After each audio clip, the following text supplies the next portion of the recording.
Bem-vindos a este guia técnico sobre o Rowenta RS2230.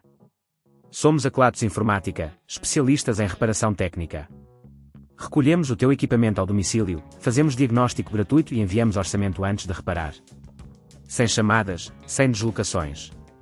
Estamos localizados na Cal Joaquim Maria Lopes 26, Madrid. Cómodo, transparente e profissional. Link na descrição. O teu Rowenta RS2230 faz um barulho estranho.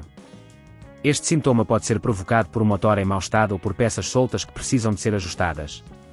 Se não resolveres a tempo, o problema pode agravar-se e até danificar o aparelho permanentemente. Para esta reparação, vais precisar de algumas ferramentas básicas, uma chave de fendas, um multímetro, um alicate e um novo motor compatível com o Rowenta RS2230. Agora vamos ao passo a passo. Primeiro, desliga o aparelho e retira o cabo da tomada para garantir a tua segurança. Com a chave de fendas, abre a parte traseira do Rowenta com cuidado, removendo todos os parafusos que a prendem. Assim que tiveres acesso ao interior, localiza o motor. Ele está normalmente fixado com 2 ou 3 parafusos, dependendo do modelo. Com a chave de fendas, solta os parafusos e, em seguida, desconecta os cabos que alimentam o motor. Lembra-te de anotar ou tirar uma fotografia da ligação dos fios, para não teres problemas na hora de instalar o novo motor.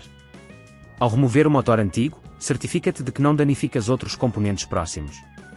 Se neste ponto achares que é demasiado complexo, lembra-te que na Kelatos recolhemos o equipamento no teu domicílio e devolvemos-te reparado.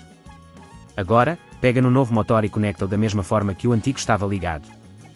Aperta bem os parafusos para que o motor fique fixo e não se mova durante o funcionamento.